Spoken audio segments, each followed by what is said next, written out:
We're live. Good evening, everyone. My name is Jenny Lee, and this is Be the Media Huntington, sponsored by Huntington View. And tonight we're coming from Huntington to talk to you about our first episode, and it's in regards to explaining to you how there's only one political party in Huntington. So I'd like to start by introducing my other ladies of the View, starting with. Hi, good evening, everyone. My name is Dana Beard. I am here with Jenny to discuss the local politics and to get a handle of the one party business. Hi, everyone. I'm Lisa McKenzie from Huntington Station, and I'm here the same. Speak about politics. Everyone's favorite. Hi, everybody. I'm Lori Toth, and I'm here to get a better understanding of how the politics work, specifically on Long Island, to help me make the right choice going forward to vote, get a little bit more aware of why the voting is so different in our state and not like the others, because it doesn't seem so fair. So, hi. All right, so let's just jump right into it. We decided to start. I'm going to, this is our first show, so if you just be a little patient with us, we were about 5 minutes late. We had a couple of sound issues, but we are working out some of our kinks. So if you could just bear with us as we do. We started out by making a chart and doing a 10-year analysis. Here, let me go back. I'm going to show you guys my screen here. Okay, so we're going to start here with, we did the last 10 years, election year by election year. And not every year, as you can see, is a town election. We just had a presidential election. And what we wanted to express when we were making this chart was the voter turnout in each year. You could see it is substantially low on town years compared to presidential years. And there were other years where it was just a Senate or a judgeship. We'll get into this one as we get along. So in the town of Huntington, we have the Republican Party, we have the Democrat Party, we have the Independence Party, the Conservative Party, the Working Families Party, the Reform Party, and the Women's Equality Party. Now, the Reform Party is rather new. The Reform Party was started in 2000, well, it was started before that, but it received ballot access in 2014 under Rob Astorino. I know some of you may remember him. He ran against Governor Cuomo. The Women's Equality Line was actually started by Governor Cuomo. It was founded in 2014. It was in answer to the Reform Party. The Reform Party was the call to action against Common Core. And the Women's Equality Party, although it was given a really fancy name that we should all love. I mean, I want to vote on the Women's Equality Line, but that was the not the anti-Common Core, but the people who were against the anti-Common Core people. So we broke this down by year. And we will post this on the Huntington View page for you, as well as in the notes of this video. If you'd like, ladies, would you like me to take you through our last election? Yes, please. I think that would be wise for everyone so they can have a better understanding. Okay, so now this is all public information. You can go to the SuffolkCountyNewYork.gov website, and you can look up any one of the general elections here. So we are going to, go back to the last town one was in 2015, and that was the Cook-Berland results. So here's some really interesting things about the last election that was held here. Susan, that you talk about Eugene Cook and Susan Berlin, right? Yes. Now, we're not going to get into legislation today. We're really just going to, because, I mean, we could really go really far down the rabbit hole, to be honest.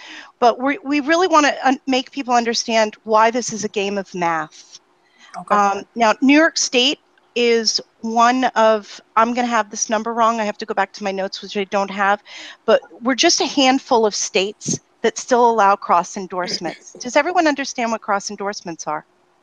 Just Jenny. give them a definition. I'm sorry. Go ahead, Lori. Yeah, I think if we could just take a few minutes on that part, because I think it's really critical, because that's where it all begins to break down. Right. Okay, so let's go down to our town people from the last election. Eugene Cook and Susan Berland won the last election. Eugene is a registered Independence Party member. That comes with roughly anywhere from 1.5% of the vote to 2%, which actually does mean a lot because this election was a very close election. He was cross-endorsed by the Republican Party. Now, what this means is that the Republican Party decided that they would give him his party line. So when people go to the polls, a lot of people vote on the party line. He also received the Conservative Party line and the Reform Party line, which is one of those new ones we were talking about before. Susan is on the Democratic Party line. She was endorsed also by the Independence Party, the Working Families, and the Women's Equality line. Mr. Barrett received the Democratic, the Working Families, and the Women's Equality, and Jennifer Thompson received the Republican and the Reform Party. Now, we also had this man by the name of Michael Helfer. Does anybody know who Mr. Helfer is? No. No. Okay, well, he received the Conservative Party line that was supposed to go to Jennifer Thompson. Now, did you guys go to the actual debates and watch everyone debate? Yes, I did. I hosted one, of course. I definitely did.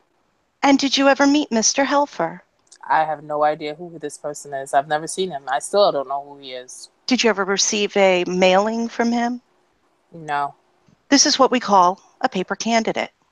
Now, as you can see, Mr. Helfer received 2,827 votes on the Conservative line that was supposed to go to Jennifer Thompson. Let me just backtrack before you start, because now you said that, I just want to double check and make sure I'm understanding. You said Eugene Cook and Susan Berland were both endorsed by the Independent Party. So is that the definition of cross endorsement? Is when when one party endorses two candidates? Well, no, a cross endorsement is when, if I'm a registered Independent Party member and the Republicans choose to run me as their candidate, that's a cross endorsement. That means I'm not going to run my own candidate. I'm going to give you my letter on the ballot. Okay? So it's a way, it was started as a way to give some of the smaller political parties a little bit more clout. Okay. But at this point, it has now turned into a way for 5 people in a room to decide who wins an election before anyone goes to the ballot box. Jenny? Yes. So again, I just want to be clear too. So if somebody wasn't really, let's say, in tune with a lot of the issues, and they really wanted to vote, and they went and they voted their party line, suffice to say, then if somebody like a Jennifer Thompson, even if they had 1 or 2 cross endorsements, by doing the math on those percentages, then you in effect completely block her from really getting to any majority, and that's the use of a paper candidate.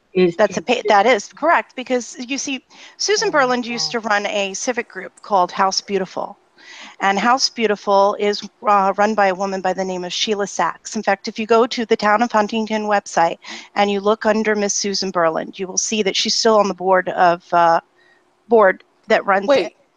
Sheila Taft, you said? Sheila Sachs, Saks Fifth Avenue. Okay, go ahead. And it is my understanding that Michael Helfer, who is a town attorney, is related to one of the people who runs House Beautiful, the civic group. So I believe personally that this was a called in favor, because if you take 11,941 and you add 2,827, because this conservative line, let's all agree that Jennifer Thompson, she's a conservative candidate. She is very conservative in her views. So she would have landed at 14,768 votes, which would have put her above Susan Berland. Wow. So they knew the math going in with this. Now, here, let me just take you up for a moment. Jenny, I have a question really quick. Yes, ma'am. Who essentially makes the rules on cross-endorsing? Who is the final decision maker? Well, it depends on the party and the bylaws. And if you want, if you could just allow me to explain one thing, Yeah. we can jump right into the party leadership. So the other thing that I just want to point out while we're here, a lot of people get really excited about their candidates. They get really excited about the council people, and nobody really cares about the judges, which is really strange to me, because when the theoretical poop hits the fan, it's the judges who make the final call when deciding which politician to not lock up that week. But also, I think the reason why people don't focus on the judges is because people don't really understand the importance of the judge. And also, all right, so what do you see here? What do you see here? For now, let's just jump into the Conservative Party in Huntington is run by a man by the name of Frank Tinari, Mr. Tinari. And this is, in fact, his wife. Who? Marion Rose Tinari. She's and as you could see, she has been cross-endorsed by the Democratic Party, the Republican Party, the Conservative Party, there is no one running against her, because every single party gave her their political party backing. Therefore, this election was decided by 5 people in a room. Right. You see? Wow. So we're giving the illusion of voting. And what's really important is people need to look at these judges. Now, what happened after this, let me see if I can get you over here real quick, was that, let me back this one out. What happened after this is we came along in another election. Oh boy. And this is when, okay, so actually, I'm sorry, I'm doing chicken came first, then the egg. What happened was we started selling our political endorsements before. Let me get to the correct one where I want to be at. Let me go back to my chart, because that helps me. Boom, boom, boom. Sorry, guys. Okay. So the next time we had a judge election, that was 2012. So what happened was they started giving away okay, here. The Democratic Party, let me go ahead and switch back to my screen so that we could just have a little talk about how the parties work first. Does that sound okay? Okay. Okay. And Jenny, where Yes, it's ma'am. appropriate, will you cross-reference to the other states, the majority of the states, and how, if it worked in an appropriate fashion like those other states, how it would work? Just to compare and contrast a little bit when time allows. Well, I just think that, we go to the grocery store and we have 30 choices of shampoo, but we go to the election booth and all these candidates are decided for us. And I believe that that's why primaries are so very, very important. I really do. But, I'm old school thinking like that. I'd like to see a lot more people running so that we don't have the illusion of choice. I'd like to see us really have a choice. There's one party that I would really rather do without. Well, I'd like to do without all of them. I would like to see I'd like to see a world where people can run without a party backing. Right, but that's the nepotism party I'm talking about. The what? Choice? The nepotism party. I didn't see an N one. There's a nepotism party. Let me check my chart again. Okay. I don't think there's no nepotism party. I never heard that. No, but the nepotism party is how it lands, right? That always is the result. So well, it's the party of themselves. Have more choices. Right. Yeah. Okay, so the Democratic Party, I have to say the leadership in the Democratic Party, we are in the deepest state of blue states that Bonnie Blue Flag ever was, there was states. And they really have their leadership together. Mary Collins is the Huntington leader of the Democratic Party. And they have had several times when they had too many people trying to vie to be on the ballot. And they would call in the Suffolk County leadership, Rich Schaefer. Okay, now he is the true puppet master of pretty much every single political party that's out there. I have a ton of articles that I could show you if you wanted to walk through those. I want to give a rundown on them real quick. Then you have the Republican Party, who's a complete mess. They pretty much, Tony Teep is the leadership of the Republican Party, and she has a tendency to not really get good Republicans elected that often. Is there a reason for that, or she's just... I think that this comes down to the deals in a room because, you know, something recently happened with Rich Safer. Did you guys all catch everything that was going on in Babylon? Because it's a prime example of what's going on in every party. Because what's happening is because of cross endorsements have become currency. So the party leaders use this currency, these little letters, to trade positions in different places. So it'll be for legislation, or it'll be for judgeships later on. That's why you see a lot of attorneys always running, because they'll do a lot of the legal work when the signatures come up, when they take them to court, they'll do it pro bono. And then they'll wait their turn to get these judgeships later on. And it's interesting because when you talk to people who are on the inside of that know this, on any side of the spectrum, they all know what's going on. But they pretty much have accepted, well, this is how it is. This is how it is. So they've all agreed to play the game as it's been laid out, instead of flipping the game board and starting over or finding a better way. They don't even see how morally corrupt this is anymore. Is that why Keith Barrett didn't have a chance, because he didn't wait his turn? Well, is that not ultimately only what happened? He went against the party by saying that he was for term limits, which is something they didn't want. I don't, if you remember Spada, he ran similar to Mrs. Tenari. He ran with the party backing of every party. Everyone got very upset over that because you don't have the right to vote. And what happened was they sent in, they said, oh, we're going to take this to court and we're going to put in term limits, right? Mm-hmm. So they sent in Stu Besson.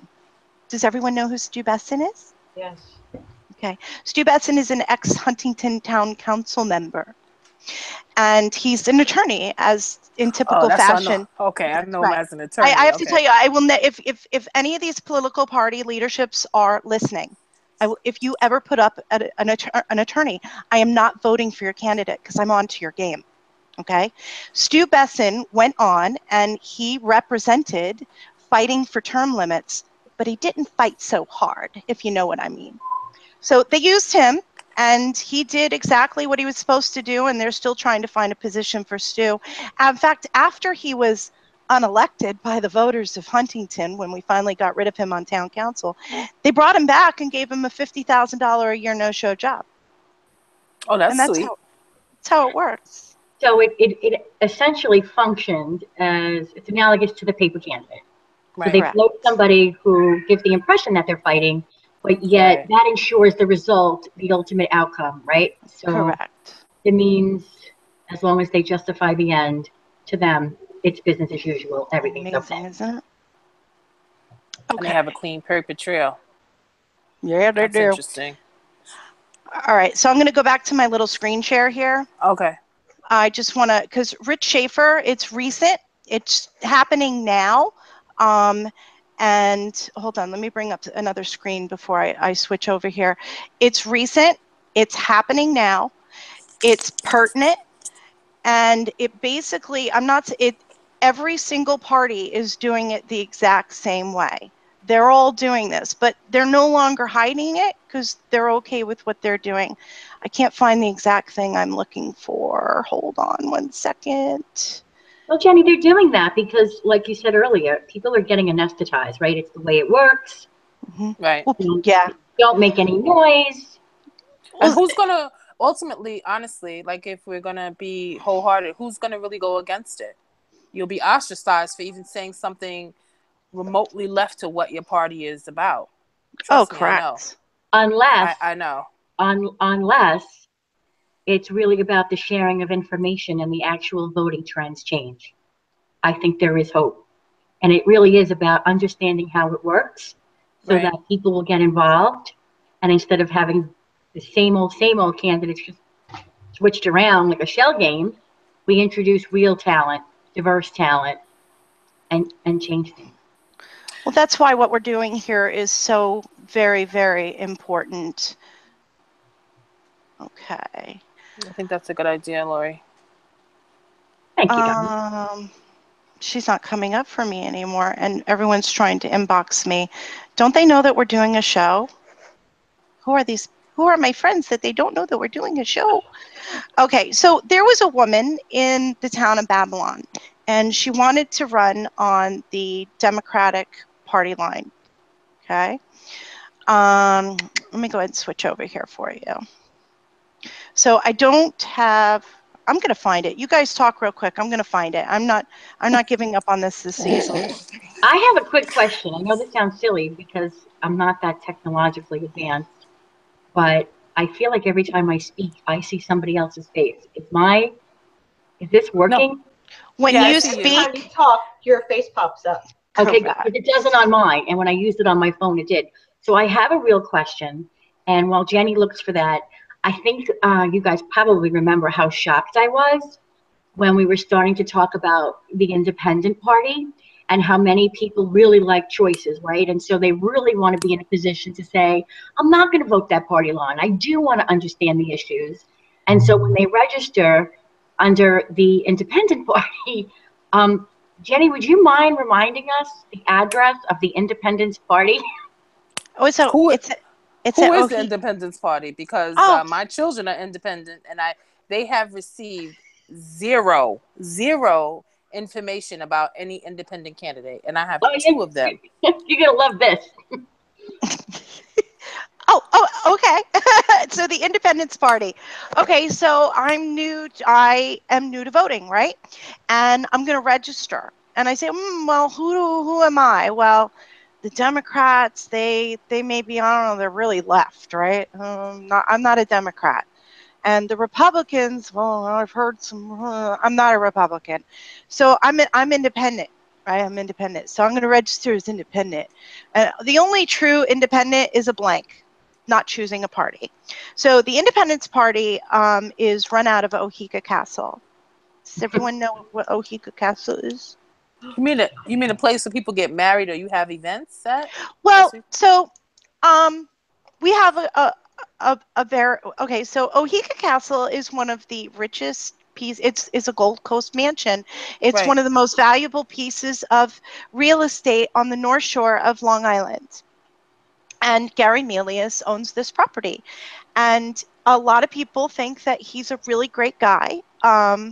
I highly encourage people to read an old Village Voice article called The Rogue Police Union. It's a long article. It's completely worth the read. But it explains how Gary ended up having a seat in that castle. It actually explains who he was before he sat in the throne, if that makes any sense. But he had I got to tell you, I'm shutting my Facebook off. I have a feeling that let me just shut that off because I think we're probably scaring some people with what we're revealing here today. Don't hurt my feelings. So he did some really wild things to get to where he is today, and I think most people only see his philanthropy now as it stands, but he butters his bread on every side he can. But ever since he got shot, there hasn't really been any action in the Independence Party. And what you've seen this year is anyone can get the Independence Party backing as long as they get 108 signatures. So thereabouts. 108. It's not a lot of signatures at all. 108, right? You said yes, 108. Here, I know we weren't going to talk about legislation, but I'm going to give you this as an example. Don Spada is running for the 18th legislative district against Doc William Spencer. He's an ENT, okay? So Doc is a registered Democrat. Dom Spada is a registered Independence Party member, okay? Doc is primarying him for the line on the Independence line. That's insane. Thank you. Doesn't make any sense. Thank you. That's why I didn't want to say anything because I was like, wait, what? How does It this has us work? so confused Yes. that we don't even know what to say because No. we don't even have a clue to what's going on. So how do you ask the questions? So I'm not a Democrat. I'm not a Republican. I'm a registered Independence Party member, truly, just so you know, I really am a blank. So I'm going to go in and I'm going to pull it. I'm going to vote for every independence person on the line because I believe that they think the same way I do as my political ideology, and I'm electing a Democrat. Wow. Oh, Jenny, That's Yes, ma'am. I think this is a good place to talk a little bit about, it's the 3 states, right? I'm just thinking, I'm trying to recall. It's Connecticut, So I believe it's a New few York. more. Now, I'm going to bring up an article that I found when I was looking for supporting documentation that I wanted to use today that I think that you'll find rather interesting. Here, I'm going back to my screen. Okay. Boom. Okay, this is the Long Island activists. I know some of us are on their Facebook page, and this is a rather new article, see? And they're calling for the resignation of Rich Schaefer. The reason why. oh. Let's read this together. Tired of politics as usual on Long Island? Tired of party leaders making deals and leaving the voters no choice? Mr. Schaefer went beyond that and torpedoed a grassroots candidate's run for a seat on the Town of Babylon Council by putting forth a dummy Democratic candidate for the seat. The dummy candidate, Claire McKeon, is not on the ballot for the town council seat, and the seat is left empty by the Democrats to fulfill Mr. Schaefer's quid pro quo deal with the Independence Party to not run a Democrat for the seat. Show me your shock face, girls. The grassroots candidate only ran for the position after confirming the Democrats did not plan to run their own pick. Then the Democrats put forth Miss McKeon only after the grassroots candidate started the petition process. The grassroots candidate dropped out of the race to avoid a primary and work with the Democrats and in support of Miss McKeon. The dummy candidate is now out and running for the county legislature instead. Political party fusion, aka cross-party endorsement, is illegal in 42 states because it's considered election rigging. Yep. New York Can we State is, all, yeah, I want to just digest that. I mean, yes, ma'am. it's a serious accusation, but that's how it functions. Yes, ma'am. It's legal currency. Here, let me bring this up for you. Everybody listening, anybody that winds up hearing this message, all of us on the media right now, we all should be outraged. I mean, the system just These not are your works. states that you're looking for, honey. California, Connecticut, Delaware, Idaho, Mississippi, New York, Oregon, South Carolina, and Vermont. And I'm hoping that through the efforts of what we're doing here, that we could possibly make it illegal here too. That would be I doubt, yeah, that would be a huge fight looking based upon the information that we have and who cross endorses who. I highly doubt we'd be able to accomplish that. I mean, it would be a good fight, but nonetheless, I don't think we would be victorious in the end at all. So let me just complete this here. Let me just complete this here. No study has been done on major party cross endorsements in New York State, but the evidence is clear.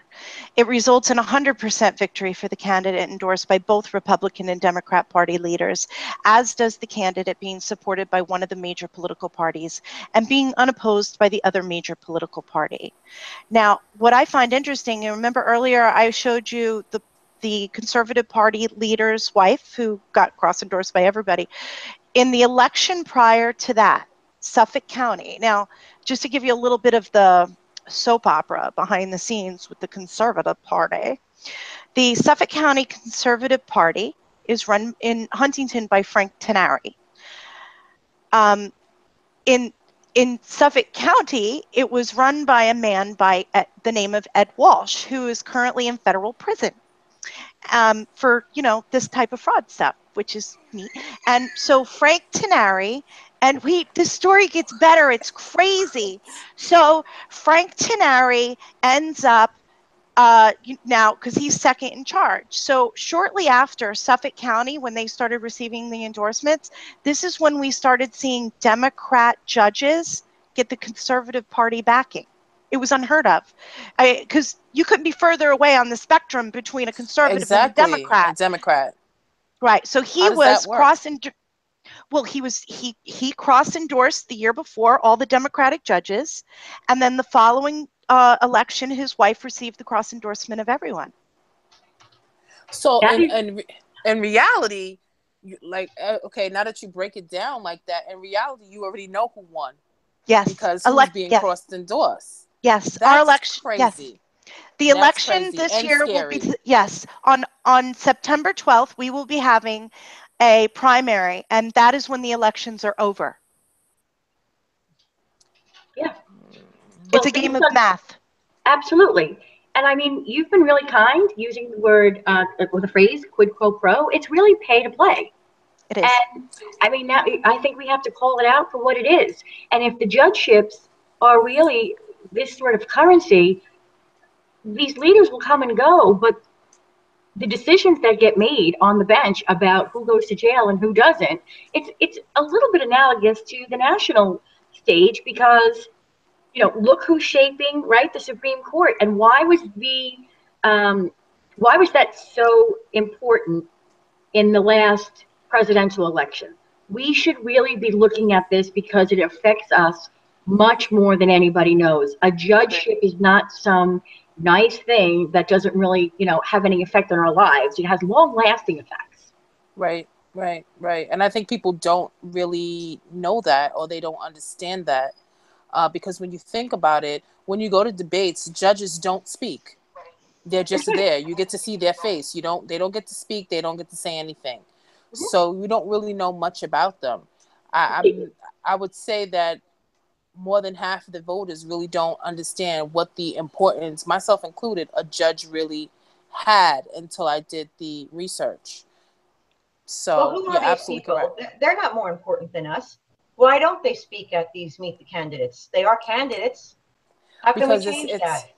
I think it's because of what it's something in the law why they don't have to speak on certain topics. Well, they're judges, so of course, yeah. Well, they're wanting to be judges one day because there's a huge pension involved in that, and that becomes security for them. That's what it's about. And not only that, I mean, it goes back to doing the favors. Like, okay, let's go back to, who else do we want to throw under the bus? Let's throw Susan under the bus. She's my favorite one to throw under the bus. Before we throw Susie under the bus, I just wanted to make a comment, and this is statistically factual. Lawyers as a whole are the most corrupt profession in the world. Absolutely. Just throwing that out there for you. Well, listen to the name. Okay, it's a lawyer. Here's where most of it comes into play. Okay, so going back to the screen share here, if I'm getting much better with this button with practice. Okay. Who remembers this election? Marola Naughton booted from Huntington Town Board race. Okay. Yes. Wasn't Naughton now for a while? Susan Berland is a attorney, and so is her husband. And what I find is so in order to get on a political line, you got to walk out and you got to get signatures. Some people walk with signatures of everybody in their party. Some people just, which has higher integrity, you only walk your own. But so this poor guy, Andrew Marola, he goes out and he needed 1,000, and he only got 1,097. We knew he was finished then, but whatever. You really need to double, triple, or whatever you can, because you know that they're going to take you to court. So what they do, you get your signatures, and then if you're running against an attorney and you don't have a lot of money, they bleed you out of your money by taking you to court. And the reason they're able to do this is because it even says so in this article. How they pretty much do it pro bono. Sandy Berland, however, pointed to required valid signatures. Somewhere in this, I'll link this article too if you guys want. But basically, because they're attorneys, it doesn't cost them anything. Sandy Berland, Councilman Berland's husband, represented the two pro bono. Pro bono. But now they're going to force this guy. Go away. I don't even know who this is. I'm hanging up on them. They're going to force this guy to go, and this guy, to go get an attorney, and the little bit of money that they actually made, they're going to have to spend on an attorney before they ever get to the ballot. Ever. Now, couldn't they? Now, if they had to pay for an attorney, and let's say all the things that they came out that they needed to get the attorney for came out to be true, couldn't they send whomever was making them get the attorney the bill? Say, listen, if you didn't put these things up, I wouldn't have to get an attorney. And since I did have to, you can't do that? No, I don't think because so. I would definitely, because I don't understand, I don't know why people are so scared of lawyers. Okay, she's a lawyer, her husband's a lawyer. Yippee. I'm sure we can find some pro bono lawyers that would have counteracted what they said. The problem is finding who would do that. Right. Well, see, there's going to be a primary coming up, and which is great. I think primaries are so healthy for the internal on the parties. In fact, I got to do this because real quick here. Let me do this right here. This is good. Y'all's gonna love this. So I know a lot of people in all sorts of different parts of these parties, and I thought that this was interesting. Can you guys see this? I could see a little bit. I can't really. Okay, so I'll read it for you. So this is a post from somebody. It was a public post on Facebook. And on July 19th, she wrote, I took her name out. I redacted her name. I redacted her friend's name as well, because she has no idea I'm using this, but whatever. It was public. Okay, so in a room full of my chosen platform of democratic values, a portion of these people proved to be as collusional, pro-inner circle, demonstratively and troublingly playing favorites and tossing around the phrase designated candidates. They almost let the night pass without introducing and allowing Huntington Town Supervisor candidate Daryl St. George, who by more than twice the number required secured the signatures to ensure a primary, to speak. But thank goodness that my friend Blank had the courage of her convictions to call this out as bullshit. That felt great tonight, to stand alongside her to yell, no, not all the candidates have made a statement. Actually, what I yelled was, do your job, to the woman who ran the meeting. She didn't like us yelling out, but she also wasn't being fair nor polite, because she is an undesignated candidate who's been nothing but normal, polite, and without controversy, but didn't want to introduce him, acknowledge him, invite him to speak. Shades of Debbie Wasserman Schultz and Donna Brazil. Aren't we supposed to be better than them? So what's interesting is what we're seeing here is there is internal strife with all these political parties, but what that is showing is the parties felt that they had already chosen their candidates. They didn't want a primary.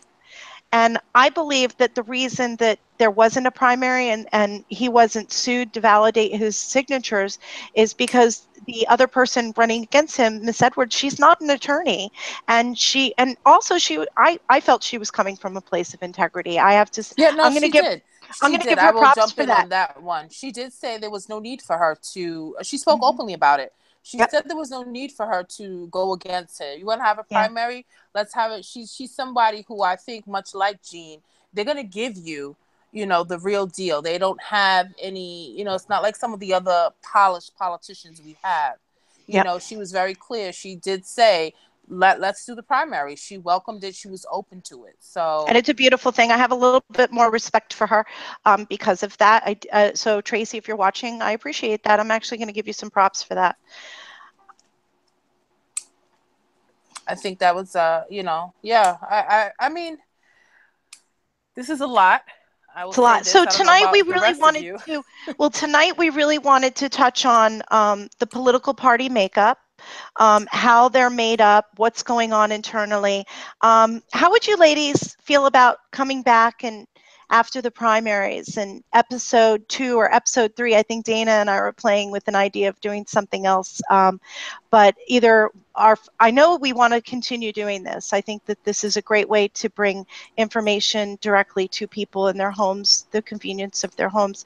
But I would like to come back after the primary, and I think we could, because today we were talking about the parties. I'd like to get more into the candidates next time. What say you ladies? I think that's what do you mean get into? What do you mean get into the candidates? Well, we'll talk about who we are individually going to endorse, and talk about why and why nay. And somebody's getting really. Let me see what it is. Dova. So I think that's a good idea. That's a good idea. I think what people need to understand also that is very important to this demographic that makes up Be the Media is that all four women come from different walks of life. We have different beliefs. We have different outlooks on certain things, but we always manage to discuss things very reasonable, even if we don't agree. And I'm quite sure when it does come down to deciding which candidate either one of us are trying to back or want to support, it's going to be different. But I think we're going to all, support someone different. But I think what's going to be unique about how we do it is people will be able to see how we can talk and agree to disagree respectfully, but also learn from each other. Your candidate, you might have something to say about your candidate that I don't know. I might have something to say about my candidate that you don't know. I think that's going to be the unique factor because all of us are very different. We all have different concerns. So I think that's an excellent idea. And we're not scripted.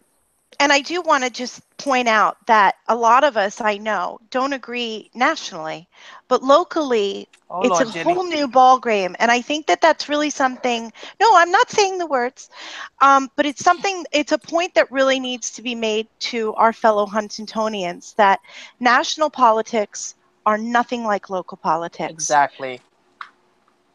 That's the key. You need to push that in people's head. National politics are very different than our local politics. And that's why, focus on that, and they need to focus on the local ones. So that's why explaining how the parties work is so important, because people need to stop, towing a line for a political party and start taking a serious look at the candidates and finding out how they align with them as people and not how they align with them as a party. It almost feels before we leave here, before we leave here, can we actually name names and who's running it? Well, no, tonight we had agreed was just the party of one, the game of math, and that we are going to come back because truly, even though most of us know the election's over at the primary, we're going to come back and go ahead and talk about the candidates and who we think that we're going to endorse at that time. And because truly, I mean, this went so quick, ladies. It was so wonderful, but we only have about 10 minutes left. Okay, I think I learned definitely about the Conservative Party today that I didn't know much about. I did get some information I can pass on to my children, and I know a few other young individuals who are registered independent that they had questions because there's never been a meeting, there's never been anything. So I learned about that as well. However, I would like to on another thread, I would like to go into this women's equality line because I have a funny feeling that we will find some interesting facts about them. Like if you're a woman's equality line, how do you have a man endorse you? Bingo. Because it has nothing to do with women's equality. This was made by Governor Cuomo when he ran with Kathy Hochul. That it was just made so that they could pick up some more.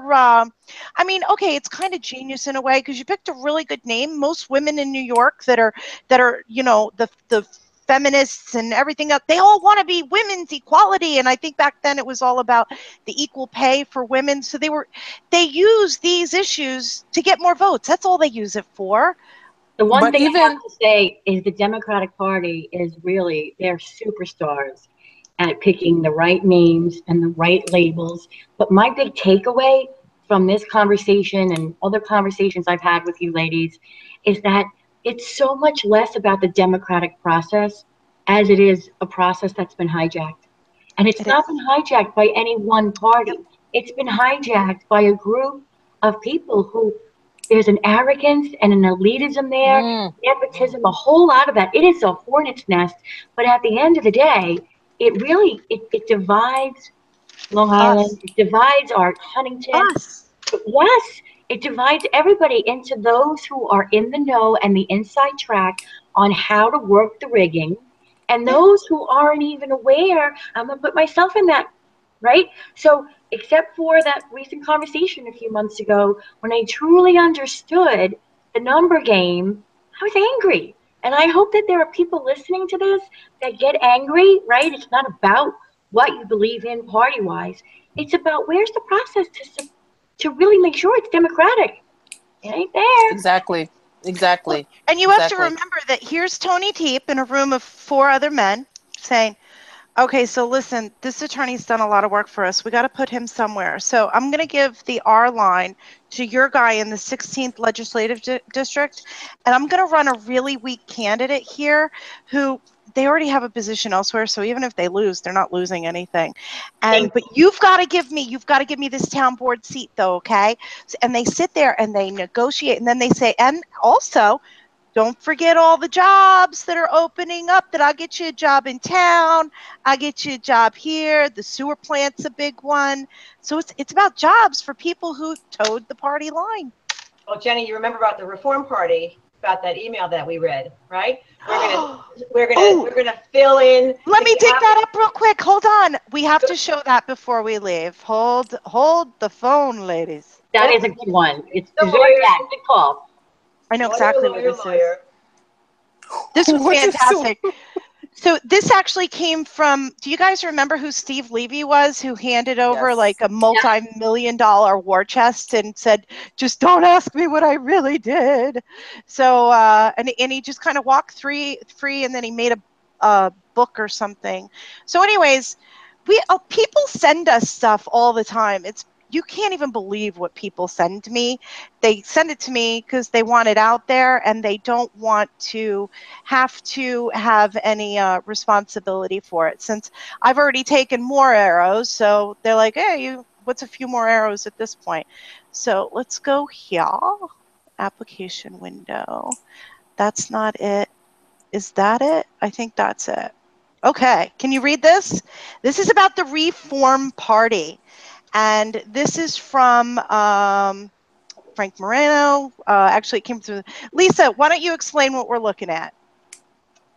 That is an email from Steve Levy wanting to, they were looking for a candidate for the Reform Party to run quickly. They were running out of time. So this gentleman told Steve Levy, hey, I have a guy. He's a lawyer. And Steve Levy said, we'll just put him in, as a placeholder, right, until we find a suitable person. And then we just, we have a judge spot or another job or something for the guy for his troubles. Yeah. And there you go. There you have it. And the exact words were, we might be able to put an attorney in there as a placeholder until we find a suitable person, can make switch later by nominating the attorney for a judicial spot. So we'll just move them around and put somebody else there. And that's it. This is everything that we've been talking about that needs to, every single person who's registered to vote needs to see these things. They need to see all of it. Just one more thing now that I'm thinking of it. I just want to take you back one more time. I had so much stuff to give you guys. So back to that little chart we made in the beginning. Can you see this down at the bottom? I can't really read it, but I can see it. Yeah, in 2006, I can't even go a little further. In 2006, the town of Huntington had 124,784 registered voters. The actual votes cast was 55,168. In 2015, 9 years later, we've more than doubled the amount of registered voters at 268,000. But the votes cast hasn't really changed. Beautiful. So, and that, of course, goes right back to the high density issues and sales tax, but we'll get into that another night because I could go on for hours about this. But that's irritating. Let me just speak on that because not for nothing, I know the solar eclipse, I hope I'm saying it correctly, was a big deal. But when I drove by my library, the South Huntington Public Library, that place was packed. I've never seen cars on the lawn, and I've lived here for 15 years. But for the solar eclipse, the line to get the glasses was around the corner, and when it was actually happened, the Montessori parking lot, the public library parking lot, the grass, the neighbor's grass, everything was taken up. I've never seen that in an election. But No. then it irritates me because people want to gripe and complain, but you don't go out and vote. I don't understand. Where are your priorities? So you went out to see the sun, which I don't understand what happened. I'm going to be very honest. But you went out and you stayed there, but you can't go out to vote to pick who's going to run your town, your community that you live in, your children, your parents. That's not of equal importance to you? Or Then on you the can't other, complain. or how many people have realized that it's a game of math that they just can't win? Well, actually, if you take that look at it and you say it's a game of math, unlike the national elections, local elections, they really do rely on the numbers. They do. So if people really had that mindset that the maths win, no, we can really win it. But it's the fact of getting people out and getting people to get to the voting polls. That's the problem. Understand the cross endorsement so they don't fall prey to it. One of the first campaigns that I ever helped run was when John Cooper vacated the 18th legislative seat, and Doc Spencer, so it was a fresh seat. Elizabeth Black and Dr. Spencer were both vying for the seat. And I was very proud of that campaign because the Republicans did nothing to help Liz Black. And I got a chance to see how everything worked on the inside of the Republican Party. We spent $200,000. Their campaign spent over $2 million. And we came within 200 votes. We lost by 200 votes. And that's why it's so very important. And Miss Black passed away recently, and I think of her often, and I think it's one of the reasons why I became so much passionate of this again, because it's when I truly got my feet wet with this whole campaign thing in a real political election. And when you run a campaign that comes that close with that little money and no party backing at all, we were up against the entire state of New York. There was Democratic state. The New York State Democratic Party had owned many of the flyers that were coming in. So when you spend that little amount of money and you make them spend that much and you come that close, not only is there a lot of learning there, but it's something that you're very proud of, even if you lost. I would agree. I would agree with that. Valid point. Thank you. All right, all right, lady, do we have any closing thoughts from I'd like to hear from all of you, because I've definitely said more than my share this evening. I just want to say thank you very much, Jenny. I definitely did learn a lot of things.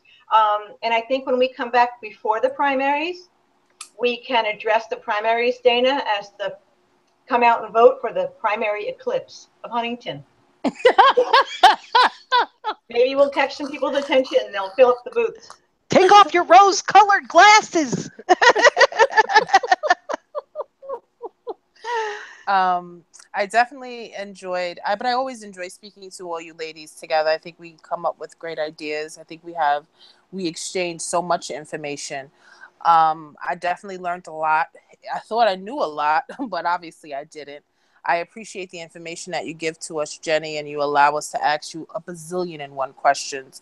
I don't know who's worse, me or Lori, because we ask 18,000 questions each time we talk to you. But you always give us the answer. You take time, so I do appreciate that. Because we need the knowledge so we can pass it on to other people. So I appreciate that part. And that's why these shows are so important that we're going to start doing, because I think people need to be privy to the conversations that we are having, and I hope that they do share them with each other and pass these around. And I hope that they also garner a lot of knowledge from this. Jenny, I'd like to say one thing. I hope that anybody listening, if there's ideas, I know we had a great topic tonight, but if there's anything else, if people can reach out to us, whether it's on Facebook or give us a ring. My big takeaway is that there's a lot to learn still, but the bigger takeaway is I think I really need to wear eye makeup next time. So just as a final plug, for anyone who is watching, if you'd like to be a guest on our show, or if you have any ideas for a show for future episodes, if you could send us an email at bethemediahuntington@gmail.com, or you could find our Facebook page at Huntington View, or inbox any one of these lovely ladies that you see, and we'd love to talk to you, have you as a guest on our show, or perhaps take one of your topics and start some great community conversations in the town of Huntington. One thing before we do depart, I would like to let the audience know, whomever is listening, Jenny and I will be coming back to do an episode. We're going to do an episode in regards to racism and race in light of what is going on in Virginia with Trump's message. We both receive a lot of heat from both ways because we view things very differently, but we have a way of talking it out so people can understand both parties. So we are going to have a open dialogue about that. So hopefully you guys can tune in. I think that should be very interesting. And I look forward to it. It's a taboo topic, but it's never taboo for us too, because we always talk about it. So. And I think we always both do agree that if you're not scared when we're having these conversations and your heart doesn't beat just a little bit, then we're truly not making a difference. Right. You know, your dreams aren't big enough if they don't scare the shit out of you. Yeah, and I would agree with that. A lot of people out there, and we see it on Facebook, like I've been a part of it, I've seen it. It's just really getting out of hand. So the way that we do communicate and allow for that civil discourse is really important. And if we can get more of that ignited, I think everybody's all the better for it. Well, also just as a final, I think it's very different the way that we're doing this because, and ladies, we discussed this the other night when we were doing our test, is that there's a lot lost when it's in print. And when you can actually see our faces and you can hear the tone and you can see the expression and you can actually see sarcasm, when we're joking and when we're serious, and you can feel the emotion when we're speaking. And I think that that's really what it gets missed with what we're seeing on social media and how it's destroying relationships, lives, and there's just so much civil discourse. Yeah, I agree wholeheartedly. I adore you, ladies. Thank you, Jenny. Thanks, Jenny.